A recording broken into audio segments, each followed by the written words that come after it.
Ya hemos visto los mapas principales que se suelen usar a la hora de hacer las texturas, que serían el mapa difuso, el mapa especular, el mapa normal, en ocasiones el mapa gloss y luego los mapas específicos que se usan en PBR. Vamos a ver algunos mapas adicionales que también se pueden utilizar para que los tengamos en cuenta para cuando queramos hacer determinados efectos. El primer mapa que os quería comentar es el mapa de transparencia. Tened en cuenta que a la hora de manejar las transparencias, cada motor de juego suele ser bastante distinto y suele manejar las cosas de una manera u otra. Yo os voy a comentar las generalidades de los motores que conozco más, sobre todo Source y un poquito de Unreal. Y a la hora de manejar la transparencia, pues os recomiendo que os miréis la documentación del motor para cada caso. Básicamente hay como tres tipos. Uno sería el barato, el que no nos consume demasiados recursos, otro que sí que nos consume bastantes recursos y otro que sería, digamos, el más complicado de hacer. La forma más barata, la más optimizada de hacer la transparencia se llama alpha test. En alpha test utilizamos la información de nuestra imagen para determinar si una parte de mi modelo es totalmente visible o totalmente invisible. No hay un punto intermedio. Y no utiliza anti-aliasing, por lo que se nos puede quedar así como con dientes de sierra. Estos problemas con los dientes de sierra se pueden arreglar un poquito si usamos un mapa que tenga los bordes un poco difuminados, pero aún así se nos ve un poco extraño. La forma cara se llama Alpha Blend y nos permite usar un gradiente en nuestra transparencia para tener como una transparencia gradual. Normalmente nos permite 256 niveles de gris, entonces 256 niveles de transparencia. Es caro a nivel de recursos del juego porque hay que renderizar lo que hay delante, luego lo que hay detrás y hacer la suma. Además me puede dar problemas cuando tengo varias capas de transparencia porque el motor no sabe qué partes tiene que renderizar y cuáles partes no. Entonces tiene que hacer un cálculo para saber lo que está delante, qué es lo que está detrás, las cosas que intersectan unas con otras y esto nos puede también bajar un poco el rendimiento. Entonces siempre que podamos deberíamos utilizar o intentar utilizar la transparencia barata, la alpha test. La forma complicada consiste en utilizar shaders, máscaras, ir haciendo modificaciones de objetos o de UVs, efectos de render, huesos, ¿vale? No lo voy a explicar mucho porque tampoco tengo mucha idea de cómo se hace. Simplemente sé que hay muchos artistas de materiales que utilizando la configuración del motor o programándose sus propios shaders pues pueden conseguir estos efectos de transparencia. Algunos efectos que se suelen asociar a la transparencia o que son como secundarios de la transparencia, como serían las cáusticas o la refracción, son muy costosas de renderizar y se suele usar siempre algún truquito para simularlos. Por ejemplo, me hago un mapa de cáusticas y lo proyecto sobre la superficie donde tendría que haber cáusticas o cosas así. Usemos el método que usemos, ya sea el alpha test o el alpha blend, es importante que añadamos padding a nuestro difuso porque si no la transparencia tiene tendencia a mostrarnos un reborde un poco feo en los límites de la textura. Entonces conviene siempre tenerlo un poco exagerado. Además se puede jugar un poco con la profundidad de color, es decir, con el número de colores que puedo usar para conseguir una transparencia más gradual, aumentando la profundidad de color. Esto lo vimos con los mapas de normales, que aumentábamos la profundidad de color para que los gradientes fueran más suaves. Pues con transparencia podemos hacer lo mismo. Uso una imagen que tiene mayor cantidad de colores y estos gradientes de transparencia pueden ser más suaves. O también puedo bajar la profundidad de color para optimizar la transparencia. Las texturas que tienen menor cantidad de colores suelen ocupar menos espacio en disco y suelen ser más fáciles de manejar por el motor. Y la transparencia, como es un efecto que suele bajar mucho el rendimiento, es importante que esté lo más optimizada posible. Otro tipo de mapa o textura que podemos usar a veces, ya lo hemos visto y serían los mapas de ID o máscaras. Nos sirven para identificar las distintas partes del modelo y se usan de vez en cuando, no es un mapa que se use mucho. Básicamente nos marca con distintos colores los distintos trozos del modelo para después, a lo mejor, pues yo le puedo aplicar un shader solamente a la zona amarilla. De manera que estos botones pues tienen un shader PBR, mientras que el resto del modelo pues tiene un shader totalmente distinto. y a veces se usan para otros efectos. Yo vi, por ejemplo, una implementación de un mapa de ID que era cuando cuando disparo una bala a un modelo que tiene un mapa de ID específico, especial, dependiendo de dónde le dé, pues se reproduce un sonido u otro. Entonces imaginemos que viene una bala por aquí, le da justo a este botón, el programa busca en las UVs el color donde ha impactado y entonces dependiendo de este color reproduce un sonido u otro. En este caso, pues el sonido de la bala ha impactado en un trozo de metal. Los mapas de ID pues, se pueden utilizar para este tipo de efectos.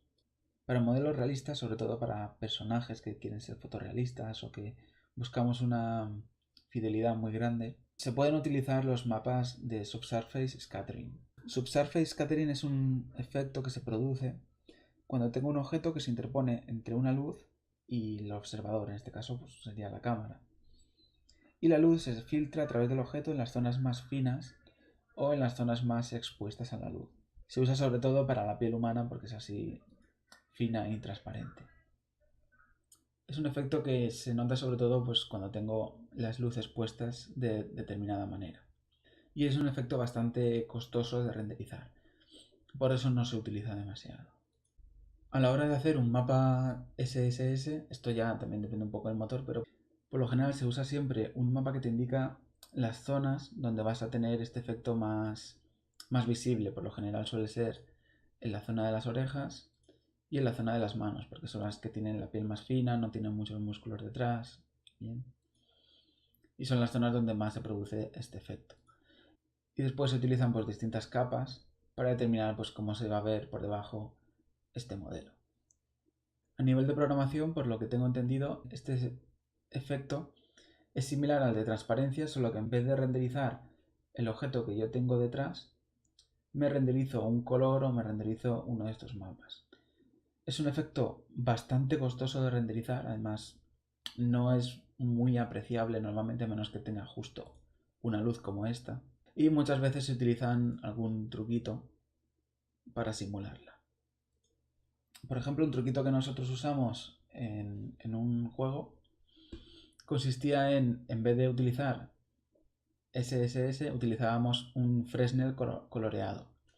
Este es el editor de materiales de Unreal, no os asustéis. Este sería el material base y le puedo poner pues, el color, metálico, especular, roughness, ¿vale? Le puedo aquí poner distintos mapas. Aquí en Base Color le he puesto este color, que es como de color carne. Y aquí tengo preparado un Fresnel.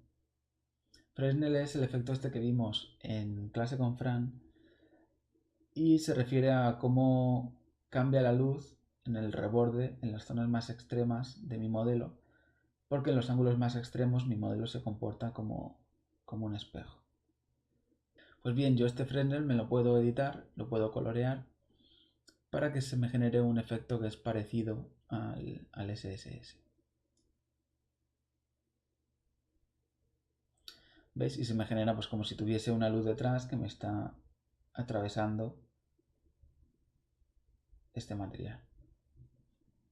Este efecto cuesta de renderizar menos que el SSS y también es menos preciso, pero bueno, yo puedo ir ajustando esto dependiendo de cómo tenga la iluminación de mi modelo para que solamente en ciertas ocasiones se me active este efecto y así no lo tengo continuo y no me está fastidiando el rendimiento continuamente. Los mapas Emissive o Self-Illum o de iluminación son mapas que emiten luz y esta luz pues pueden tener color o no. Normalmente el mapa emisivo es una textura en blanco y negro. Para lo de siempre, cuanto menos canales de textura utilice en mi juego, pues más puedo optimizar las texturas al utilizar y cargar menor cantidad de texturas. Normalmente está en escala de grises y después, si yo quiero cambiar el color de la luz, lo puedo cambiar utilizando los parámetros del motor del juego. De base, estos mapas de iluminación solamente me van a afectar a mi modelo, ¿vale? De base se van a ver así. Aquí veréis que tiene como un resplandor, ¿vale? Este es un efecto de la cámara, no es que esté iluminando el mundo. Los mapas emisivos o self-illum solamente me afectan al propio objeto y no me iluminan la escena de base, ¿vale? Yo después en algunos programas pues lo puedo configurar para que sí que me ilumine toda la escena. Pero esto, al igual que todos los efectos de iluminación, pues me va a fastidiar bastante el rendimiento. Para marcar más este efecto de las luces, sobre todo si yo tengo una textura que se enciende y se apaga, yo lo que puedo hacerme es dos versiones de mi textura difusa. En una textura difusa, digamos que lo dibujo todo apagado, y en otra textura difusa, por ejemplo en esta, me dibujo cómo sería este objeto iluminado por estas luces. De esa manera le puedo dar un poco más de riqueza y estas luces me quedan como más realistas. Y también os quería hablar un poquito de la teselación. La teselación es algo parecido a la subdivisión, lo que sería en Maya pulso el 3 y todos los cuadrados se me subdividen. Pues teselación sería algo muy similar pero con triángulos. Ya sabéis que los juegos utilizan sobre todo triángulos. La idea de la teselación es que aumento mucho la geometría de mi malla. Por ejemplo, yo tengo aquí una malla que está con cuadraditos y tiene muy poquita cantidad de geometría. Y cuando la teselo se me genera muchísima más geometría. Y la idea es que puedo utilizar esta geometría extra para ir añadiéndome detalles a mi modelo. Puedo utilizar un mapa de desplazamiento y los mapas de desplazamiento lo que hacen es mover vértices. Para mover vértices y que esto se me vea bien, se me vea optimizado, necesito tener una cantidad muy grande de geometría. Veis, aquí tengo muchísima más geometría que aquí. Se me queda mejor porque esto es geometría pura, no es como un mapa de normales. El mapa de normales no me genera geometría de verdad, simplemente me está alterando las normales. Esto sigue siendo plano. Pero con teselación y un mapa de desplazamiento, pues yo me puedo generar esto que es geometría que se me está moviendo de verdad. Obviamente voy a necesitar un ordenador mucho más potente para mover esta malla súper teselada con respecto a esta malla que es mucho más sencilla. Entonces, en un ordenador que sea poco potente, utilizo el modelo sin teselar y no utilizo ese mapa de desplazamiento. Y en un ordenador que sea más potente, se tesela el modelo y entonces sí que utilizo este mapa de desplazamiento para conseguir este efecto.